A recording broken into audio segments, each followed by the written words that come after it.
தரமான பாலங்கள் தான் அவர் வந்து உடனே திறந்து வைப்பார். இல்லைன்னா அவரே வந்துட்டு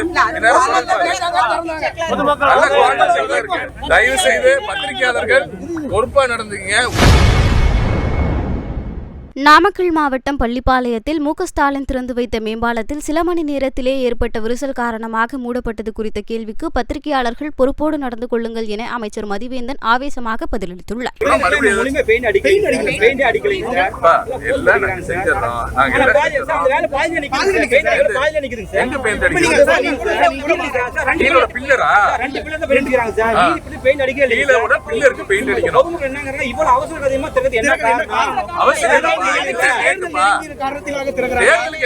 அடுத்த மாசம் தேர்தலா?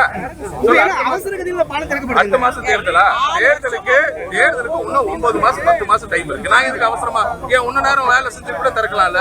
நல்ல நிலையில இருக்கு. அவங்க இன்ஸ்பெக்ட் பண்ணி எப்ப வந்து ரெடியா இருக்குன்னு சொன்னாங்களோ அப்பதான் நாங்க திறப்போம். அதுவும் முதலமைச்சர் திறந்து வச்சிருக்கிறது தரமான பாலங்கள் தான் அவர் வந்து உடனே திறந்து வைப்பார். இல்லைன்னா அவரே வந்துட்டு நல்ல குவாலிட்டி இருக்கு.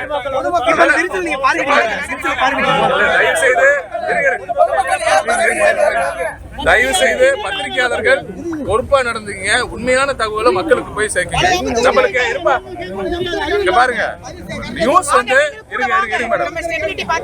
நியூஸ் வந்து தயவு செய்து சென்சிபிளா போடுங்க. சென்சிட்டிவா நம்ம கொண்டு போகணும்னு நினைச்சு மக்கள்கிட்ட வந்து தப்பான செய்தியை கொண்டு வராது. தயவு செய்து நீங்களும் பொறுப்புணர்வோட நடந்துங்க. ஏதாவது உள்ளபடியே உண்மையான சில இப்ப பெயிண்ட் அடிக்கலன்னு சொல்றீங்களா? உண்மையாச்சுன்னா அந்த வேலையை செய்யறோம். தப்பான போட்டு மக்களுக்கு அச்சத்தை கொண்டு வர பயனுள்ள திட்டமா செய்திகளை உள்ளது உள்ளபடி தெரிந்து கொள்ள ரெஃப்ளெக்ட் நியூஸை சப்ஸ்கிரைப் பண்ணுங்க.